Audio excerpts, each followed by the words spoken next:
ETV ప్రేక్షకులకి నమస్కారం. శుభమస్తు కార్యక్రమానికి స్వాగతం. ఈనాడు శుభమస్తు కార్యక్రమంలోని గ్రహఫల అంశంలో గ్రహాల యొక్క స్థితిగతులు, వాటి యొక్క శుభాశుభ ఫలితాల గురించి పరిశీలిద్దాం. అలాగే ఈరోజు ద్వాదశ రాశుల వారికి అదృష్ట సంఖ్య, అదృష్ట వర్ణం, ప్రతికూల గ్రహాల దోష నివృత్తికై ఎటువంటి పరిహారాలు పాటించాలి అనేటువంటి విషయాలు తెలుసుకుందాం.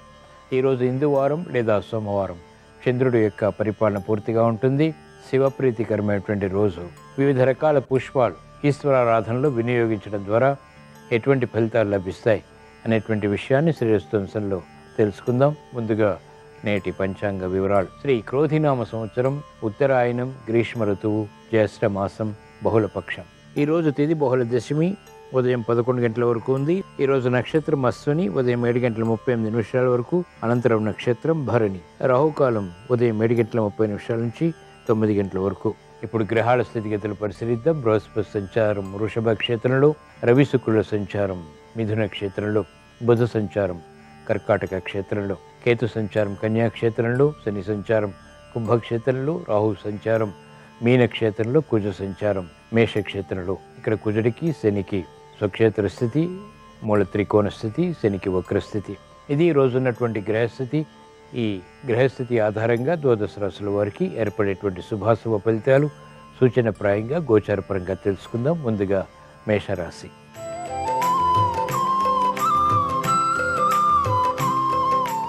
ఈరోజు మేషరాశి వారి ఫలితాన్ని పరిశీలించినట్లయితే ఆర్థిక వ్యవహారాల్లో మెరుగైనటువంటి అవకాశాలకే చేసేటువంటి ప్రయత్నాలు కలిసి వస్తాయి. నూతన ఉత్సాహంతో కూడినటువంటి కార్యకలాపాలు గృహపరంగా కూడా ప్రారంభించగలుగుతారు. సంబంధ బాంధవ్యాల విషయంలో అనుకూలత కొనసాగుతుంది. మెరుగైనటువంటి కార్యక్రమ నిర్వహణ, వృత్తి, వ్యాపార, ఉద్యోగ సంబంధిత కార్యకలాపాల్లో ఆత్మవిశ్వాసాన్ని పెంపొందింపచేస్తుంది. ఆరోగ్య రక్షణ కొనసాగుతుంది. ఆర్థిక సంబంధిత లావాదేవీలు వ్యాపార రంగం వారికి లాభిస్తాయి. నూతన విధి విధానాలతో కూడినటువంటి కార్యకలాపాలు ఆర్థిక పరంగా ఎదుగుదలని గోచరిస్తుంది. మంచి అవకాశాలు మహిళలు పొందగలుగుతారు. వృత్తి, వ్యాపార, ఉద్యోగ సంబంధిత కార్యకలాపాల్లో ప్రాధాన్యతతో కూడినటువంటి విజయాలు బలాన్ని కలిగిస్తాయి. ఈరోజు మేషరాశి వారు ప్రతికూల ప్రభావాన్ని దూరం చేసుకుని లేదా ఎదుర్కొని అనుకూలంగా మరల్చుకుని ఇంకా మంచి విజయాలు సాధించడానికి ఈశ్వర ఆరాధన, ఈశ్వర స్మరణ, ఈశ్వరాభిషేకం వంటి ప్రక్రియలు ఉపకరిస్తాయి. ఈరోజు మేషరాశి వారి అదృష్ట సంఖ్య 1. ఈరోజు మేషరాశి వారి అదృష్ట వర్ణం ఎరుపు.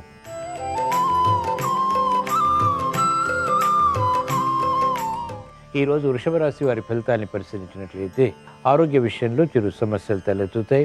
ఖర్చులు నియంత్రించలేకపోతారు. ఆదాయాన్ని పెంపొందింపచేసుకునేటువంటి మార్గాలు కూడా తగ్గుతాయి. మానసిక క్లేశాలు ప్రబలమవుతాయి. ఆశించినటువంటి ప్రయోజనకర కార్యక్రమ నిర్వహణ క్రమక్రమంగా మాత్రమే పూర్తి చేయగలుగుతారు. మహిళలకు ఆరోగ్య ఖర్చులు పెరుగుతాయి. గృహ విషయాల్లో కూడా అలజడి ఉంటుంది.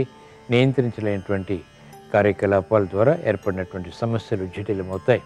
వ్యవసాయ రంగం వారికి సామాన్యం. ఆశించినటువంటి ప్రయోజనాలు వైద్య వృత్తి వారు పూర్తి చేయగలుగుతారు. అలజడి పరిస్థితులు న్యాయవాద వృత్తి వారు ఎదుర్కోవాల్సి వస్తుంది. క్రమశిక్షణ రాజకీయ రంగం వారికి తగ్గుతుంది. ఆందోళనకర కార్యకలాపాల ద్వారా ఏర్పడినటువంటి ప్రతికూలత వేధిస్తుంది. ఈరోజు వృషభ రాశి వారు ప్రతికూల ప్రభావాన్ని దూరం చేసుకుని లేదా ఎదుర్కొని అనుకూలంగా మరల్చుకుని ఇంకా మంచి విజయాలు సాధించడానికి శ్రీ మహావిష్ణువుని దర్శించడం, స్మరించడం, పూజించడం శ్రేయస్కరం. ఈరోజు వృషభ రాశి వారి అదృష్ట సంఖ్య 1. ఈరోజు వృషభ రాశి వారి అదృష్ట వర్ణం తెలుపు.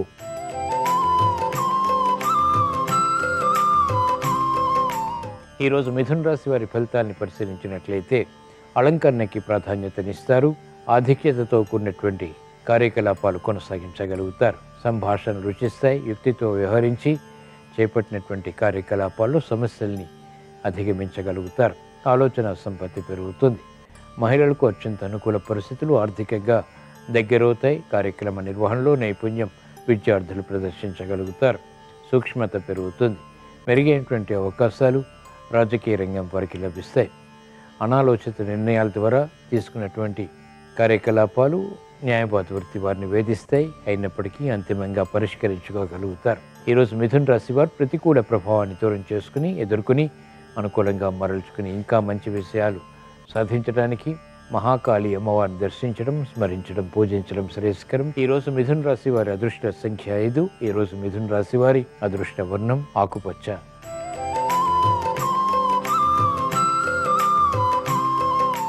ఈరోజు కర్కాటక రాశి వారి ఫలితాన్ని పరిశీలించినట్లయితే ఆందోళనకర పరిస్థితులు మానసికంగా కొనసాగుతాయి.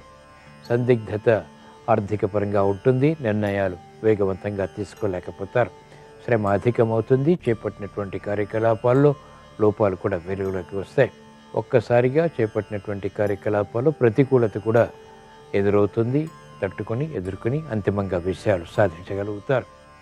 మహిళలకు క్రమశిక్షణ పెరుగుతుంది. ఆరోగ్య సమస్యలు, ఆర్థిక సమస్యలు చుట్టుముట్టినప్పటికీ నియంత్రించగలుగుతారు. ఎదుర్కొని విషయాలు కూడా సాధించగలుగుతారు. విద్యార్థులకి విదేశీ విద్యా ప్రయత్నాలు వంటివి ఉపకరిస్తాయి. విద్యపై అవగాహనతో కూడినటువంటి విషయాలు సంతృప్తిని కలిగిస్తాయి. ఈరోజు కర్కాటక రాశి వారు ప్రతికూల ప్రభావాన్ని దూరం చేసుకుని ఎదుర్కొని అనుకూలంగా మరల్చుకుని ఇంకా మంచి విషయాలు సాధించడానికి ఈశ్వరారాధన, ఈశ్వర స్మరణ, ఈశ్వరాభిషేకం వంటి ప్రక్రియలు ఉపకరిస్తాయి. ఈరోజు కర్కాటక రాశి వారి అదృష్ట సంఖ్య 9. ఈరోజు కర్కాటక రాశి వారి అదృష్ట వర్ణం తెలుపు.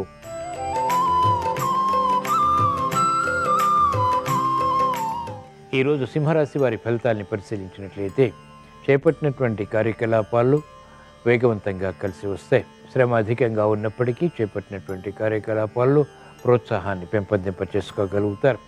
ఉద్యోగ వ్యవహారాల్లో సునాయాస విజయాలు ఆనందానికి దారితీస్తాయి. ఎదుగుదలకై చేసేటువంటి కార్యకలాపాలు కూడా కలిసి వస్తాయి. నూతన ఉత్సాహం రాజకీయ రంగం వారికి పెరుగుతుంది. మహిళలకు అత్యంత అనుకూల పరిస్థితులు ఆర్థికంగా బలాన్ని కలిగిస్తాయి. ఆకస్మిక విజయాలు ప్రోత్సాహాన్ని పెంచుతాయి. మనస్పర్ధలతో కూడినటువంటి వివాదాలు న్యాయపాత వృత్తి వారికి పరిష్కరింపబడతాయి. వ్యవసాయ రంగం వారికి ప్రోత్సాహం కొనసాగుతుంది. సినీ రంగం వారికి మంచి అవకాశాలు ఆర్థికంగా బలాన్ని పెంచుతాయి. ఈరోజు సింహరాశి వారు ప్రతికూల ప్రభావాన్ని దూరం చేసుకుని లేదా ఎదుర్కొని అనుకూలంగా మరల్చుకుని ఇంకా మంచి విజయాలు సాధించడానికి శ్రీ వెంకటేశ్వర స్వామిని దర్శించడం, స్మరించడం, పూజించడం శ్రేయస్కరం. ఈరోజు సింహరాశి వారి అదృష్ట సంఖ్య 2. ఈరోజు సింహరాశి వారి అదృష్ట వర్ణం ఎరుపు.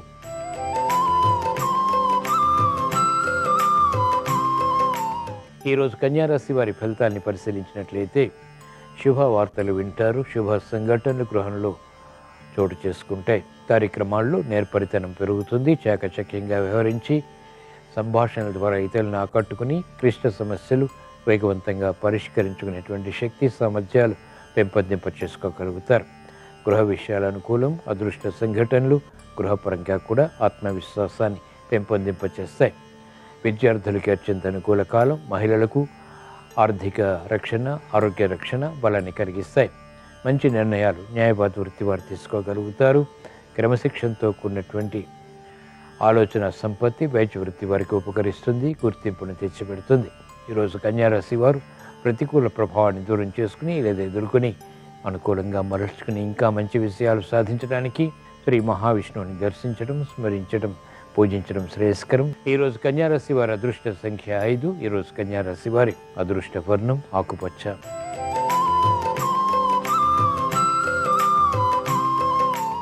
ఈరోజు తులారాశి వారి ఫలితాన్ని పరిశీలించినట్లయితే ఆర్థిక విషయాల్లో అలజడి ఉంటుంది. సందిగ్ధ పరిస్థితులు వృత్తి, వ్యాపార, ఉద్యోగ సంబంధిత కార్యకలాపాల్లో కొనసాగుతాయి. నిర్ణయాలు త్వరితగతిని తీసుకోలేకపోతారు. మనస్పర్ధలు ఇతరులతో పెరుగుతాయి. శత్రుభీతి పెరుగుతుంది. కార్యకలాపాల్లో వేగం పొందలేకపోతారు. విద్యార్థులకి క్రమశిక్షణ తప్పనిసరి. విద్యా విషయాల్లో అవగాహన తగ్గుతుంది. మెరుగైనటువంటి అవకాశాలు మహిళలు సద్వినియోగపరచుకోలేకపోతారు. న్యాయవాద వృత్తి వారికి పోటీ పెరుగుతుంది. ప్రత్యర్థులు బలపడతారు. వైద్య వృత్తి వారికి పొరపాట్లు వృత్తిపరంగా ఆకస్మికం. మెరుగైనటువంటి కార్యక్రమ నిర్వహణ వ్యవసాయ రంగం వారు కొనసాగించలేకపోతారు. ఈరోజు తులారాశి వారు ప్రతికూల ప్రభావాన్ని దూరం చేసుకుని ఎదుర్కొని అనుకూలంగా మరల్చుకుని మంచి విషయాలు సాధించడానికి శ్రీ ఆంజనేయ స్వామిని దర్శించడం, స్మరించడం, పూజించడం శ్రేయస్కరం. ఈరోజు తులారాశి వారి అదృష్ట సంఖ్య 1. ఈరోజు తులారాశి వారి అదృష్ట వర్ణం పసుపు.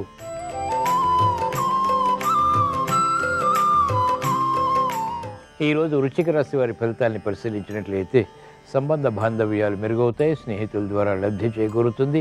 ఉద్యోగ వ్యవహారాలు చిరు సమస్యలు వచ్చినప్పటికీ అంతిమంగా పరిష్కరించుకోగలుగుతారు. నేర్పరితనం పెరుగుతుంది. విదేశీ విద్యా ప్రయత్నాలు, విదేశీ ప్రయాణాలు వంటివి బాగా ఉపకరిస్తాయి. విద్యార్థులకి అత్యంత అనుకూల కాలం.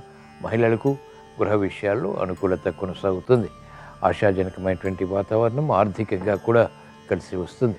పట్టుదల పెరుగుతుంది. చకచక్యంగా వ్యవహరించి సమస్యలు వేగవంతంగా అధిగమించేటువంటి శక్తి సామర్థ్యాలు పొందగలుగుతారు. మంచి అవకాశాలు వ్యాపార రంగం వారికి ఆర్థికంగా కలిసి వస్తాయి. కాలయాపన ద్వారా ఏర్పడినటువంటి సమస్యలు వ్యవసాయ రంగం వారు పరిష్కరించుకోగలుగుతారు. ఆనందం లభిస్తుంది.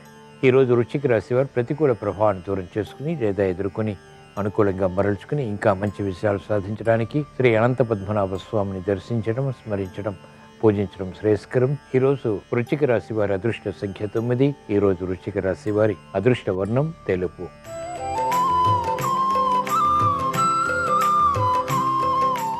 ఈరోజు ధనుసు రాశి వారి ఫలితాన్ని పరిశీలించినట్లయితే ఆర్థిక వ్యవహారాల్లో జాగ్రత్తలు పాటించాలి. ఆకస్మిక వ్యయం విస్మయాలకి దారితీస్తుంది.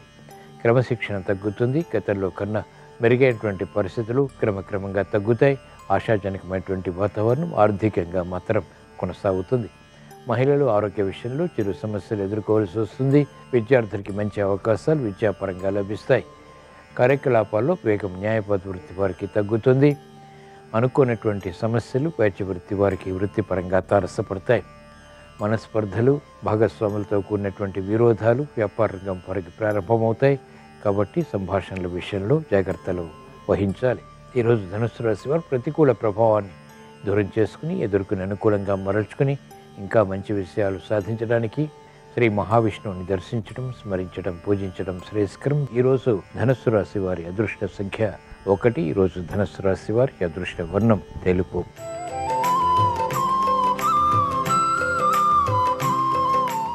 ఈరోజు మకర రాశి వారి ఫలితాన్ని పరిశీలించినట్లయితే ఆర్థిక వ్యవహారాల్లో అలజడి ఉంటుంది.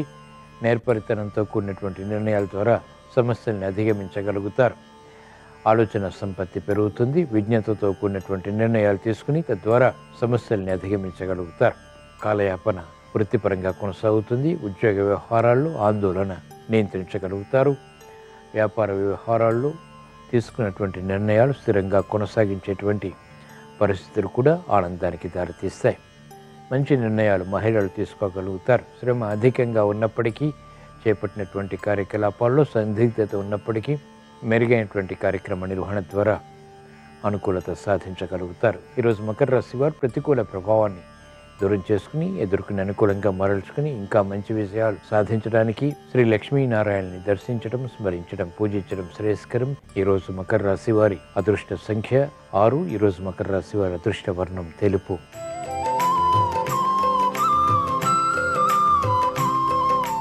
ఈరోజు కుంభరాశి వారి ఫలితాన్ని పరిశీలించినట్లయితే శ్రమ అధికంగా ఉన్నప్పటికీ చేపట్టినటువంటి కార్యకలాపాల్లో విజయాలు క్రమక్రమంగా పొందగలుగుతారు. మానసిక చిరాకులు ప్రబలమవుతాయి. ఆసక్తికరమైనటువంటి అంశాలు ఆర్థికంగా తగ్గుతాయి. నిర్లిప్తత పెరుగుతుంది. విముఖత పెరుగుతుంది. కార్యకలాపాల్లో జాప్యాలు కూడా కొనసాగుతాయి. అనిశ్చిత పరిస్థితులు ఆర్థికంగా మహిళలను వేధిస్తాయి. క్రమశిక్షణ విద్యార్థులకి తగ్గుతుంది. అనాలోచిత నిర్ణయాల ద్వారా ఏర్పడినటువంటి సమస్యలు న్యాయవాద వృత్తి వారికి జటిలమవుతాయి. వైద్య వృత్తి వారికి లోపాలు వెలుగులోకి వస్తాయి. కార్యకలాపాలు వేగవంతంగా సినీ రంగం వారు పూర్తి చేయలేకపోతారు. సమర్థత వ్యవసాయ రంగం వారికి తగ్గుతుంది. ఈరోజు కుంభరాశి వారు ప్రతికూల ప్రభావాన్ని దూరం చేసుకుని ఎదుర్కొని అనుకూలంగా మరల్చుకుని ఇంకా మంచి విషయాలు సాధించడానికి మహాకాళి అమ్మవారిని దర్శించడం, స్మరించడం, పూజించడం శ్రేయస్కరం. ఈరోజు కుంభరాశి వారి అదృష్ట సంఖ్య 1. ఈరోజు కుంభరాశి వారి అదృష్ట వర్ణం పసుపు.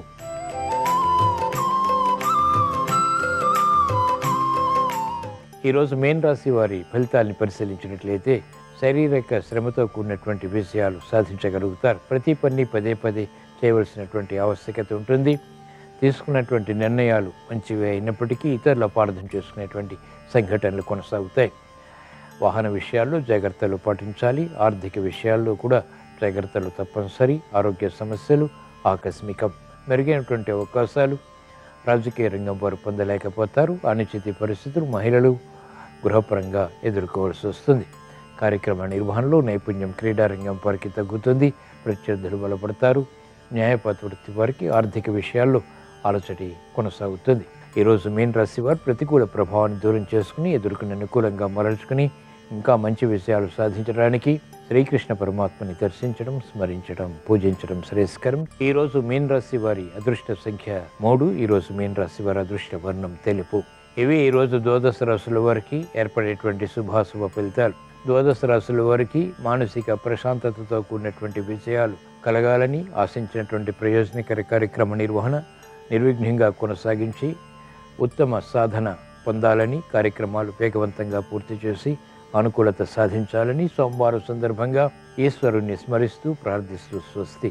శ్రీరస్తు శుభమస్తు. పరమేశ్వరుణ్ణి సోమవారం రోజు నాగశివలింగ పుష్పము లేదా సహస్రఫణి పుష్పంతో పూజించడం ద్వారా అష్టైశ్వర్యాలు భోగభాగ్యాలను సిద్ధింపజేసుకోవచ్చు, మనోభీష్టాలన్నీ నెరవేర్చుకోవచ్చు. ఎర్రటి మందార పూలతో పరమేశ్వరుణ్ణి పూజించినట్లయితే అంతఃశత్రు బాధలను తొలగింపజేసుకొని శత్రువులను సైతం మిత్రులుగా మార్చుకోవచ్చు.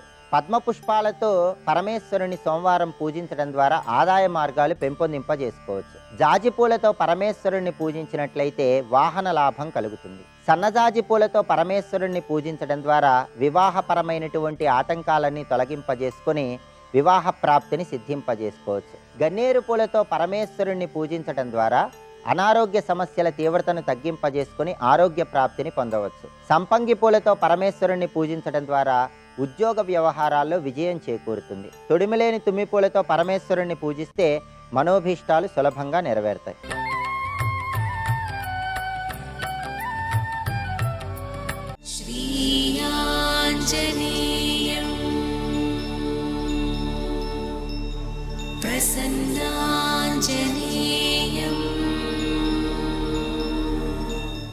ఒక్క క్షణం ఆయనకి అటువంటి పరిస్థితి వచ్చినప్పుడు ఆ పరిస్థితి యొక్క కారణాన్ని గమనించడానికి కానీ, విశ్లేషించడానికి కానీ, పరిష్కారాన్ని యోచించడానికి కానీ, అమలు చేయడానికి కానీ, వెళ్ళిపోవడానికి కానీ ఒక క్షణ సమయం చాలు.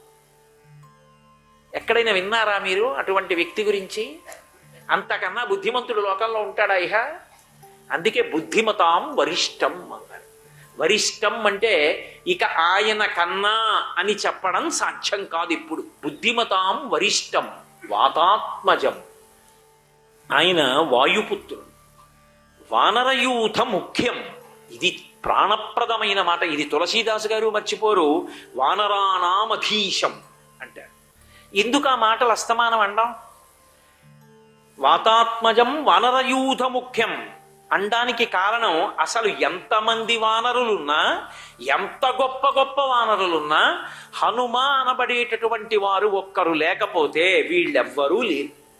నలుడు, నీలుడు, లేకపోతే అక్కడికి వచ్చినటువంటి జాంబవంతుడు, తారుడు, సుషేనుడు, గంధమాదనుడు, మైందుడు, వివిజుడు, వీళ్ళెవ్వరూ బ్రతకరు. ఆయన యొక్క గొప్పతనం అటువంటిది. ఎక్కడుంది ఆ శక్తి? సుగ్రీవుడు రాముడికి మాటిచ్చాడు, సీతమ్మ జాడ కనిపెట్టడానికి అన్ని దిక్కులకి వానరుల్ని పంపిస్తానని. 3 దిక్కులకు వెళ్ళిన వాళ్ళు తిరిగి వచ్చేశారు, సీతమ్మ కనపడలేదని. దక్షిణ దిక్కుకు వెళ్ళిన వాళ్ళు 100 యోజనములు దాటలేమని చతికిలు పడిపోయారు. హనుమ ఒక్కరే వెళ్ళారు. వెళ్ళిన వారు ఎంత ఇంద్రియ నిగ్రహంతో వెతికారో తెలుసా? ఎవడికైనా శరీర ధర్మం ఒకటి ఉంటుంది కదండి. శరీర ధర్మాన్ని అతిక్రమించలేరు. ఆకలి తట్టుకోవడం అంత తేలిక కాదు, దాహం తట్టుకోవడం అంత తేలిక కాదు. లంకా పట్టణానికి వెళ్ళిన దగ్గర నుంచి ఆయన గుక్కెడు మంచినీళ్లు తాగారని కానీ, ఏదైనా ఒక చిన్న పండు ముక్క నోట్లో వేసుకున్నారని కానీ మీకు రామాయణంలో ఎక్కడైనా వాల్మీకి మహర్షి చెప్పారా? వాల్మీకి మహర్షి రచన ఎంత స్పష్టంగా ఉంటుందంటే, ఆయన లేచాడు, తలుపు తీశాడు, స్వాగతం పలికాడు, ఆసనం చూపించాడు, అర్ఘ్యపాద్యాదులు ఇచ్చాడు, కూర్చున్నాడు. ఇప్పుడు ఇలా అండం మొదలుపెట్టాడు. చంటి పిల్లలకి చెప్పినట్టు చెప్తారు. వాల్మీకిలా చెప్పినటువంటి రచనలు ఉండవు. అటువంటి మహర్షి ఎక్కడా హనుమ ఒక పండు తిన్నారని చెప్పలేదు, గుక్కెడు మంచినీళ్ళు తాగారని చెప్పలేదు. లేక కనపడక ఎంత పెద్ద మాట వేశారో తెలుసా? సీతమ్మ కోసం వెతకడం మొదలు పెడితే ఆయనకి వంటశాలలు వెతికేశారు, పానశాలలు వెతికేశారు. అన్ని వాసనలు వస్తున్నాయన గుక్కెడు మంచినీళ్లు కూడా తాగలేదు. సీతమ్మ ఇక్కడ లేదని వెళ్ళిపోయారు. వానరయూథ ముఖ్యం. ఆయన అలా వెతికి ఉండకపోతే వీళ్ళ తలకాయలు ఎగిరిపోను సుగ్రీవుడి చేతిలో. సుగ్రీవుడు బతికేమైపోనా? సీతమ్మ జాడ కనిపెట్టలేకపోయారు. రాముడి ముందు తలదించుకోవాలా వద్దా? ఇంతమంది పరువు నిలబెట్టిన వాడెవరు? ఆయన. వానరయూథ ముఖ్యం కాదు. అసలు హనుమలో ఉన్నటువంటి బుద్ధికి పరాకాష్ఠ మీకు ఒకటి చెప్తాను. వెళ్ళారు సీతమ్మ జాడ కనిపెట్టడం కోసం కాంచన లంకలో వెతికారు. తర్వాత రోజు బయలుదేరి ఆకాశ మార్గంలో వచ్చేస్తున్నారు. వచ్చేస్తున్నవాడు వెతికాను సీతమ్మ కనపడిందంటాడో కనపడలేదంటాడో. కనపడలేదు అన్నారనుకోండి, ఇప్పుడు హనుమ కాదు వీళ్ళందరి తలకాయలు తెగిపోయాయి. ఎందుకంటే అప్పటికే వేళ దాటిపోయింది, సుగ్రీవుడు ఇచ్చింది సీతమ్మ కనపడలేదు. అందుకే ఈ కోతులన్నీ కూడా తోకలు పైకెత్తి 2 చేతులు పైకెత్తిలా నించున్నారు. ఏమంటాడో పరమ నిశ్శబ్దం, సూది కింద పడితే వినపడుతుంది, సముద్ర కెరటాల ఘోష తప్ప ఇంకో మాటలేదు. ఆయన ఇప్పుడు నేనన్న మాట అందరూ సరిగా వింటారో వినరో, అందుకే పెద్ద మహానాదం ఒకటి చేశారు. అది ఆయన గొప్పతనం. వాళ్ళకి మతిపోయి, రే ఇంత మహానాదం చేశాడు, చూసినట్ట చూడనట్ట స్పష్టంగా చెప్తే కానీ నమ్మడకొక్కడు. అందుకని జాంబవంతుడిని అడిగారు పెద్ద ఆయన, అంత పెద్ద మహానాదం చేశాడంటే చూసినట్టేనా అంటే ఆయన అన్నాడు, చూసినట్టేనా ఏమిట్రా, సర్వదా కృతకార్యోసా హనుమాన్నత్ర సంశయ నహ్యస్య కృతకార్యస్య నాదయేవం విదో భవేత్. హనుమకి పనప్ప చెప్పాక అవకపోవడం ఉంటుందా? సీతామాత దర్శనం అయిపోయింది కాబట్టే ఇంతటి మహానాదం చేస్తూ వస్తున్నారు. అయిపోయింది రా సీతమ్మ దర్శనం అన్నారు. రామదూత హనుమాన్ శ్రీరామదూత హనుమాన్.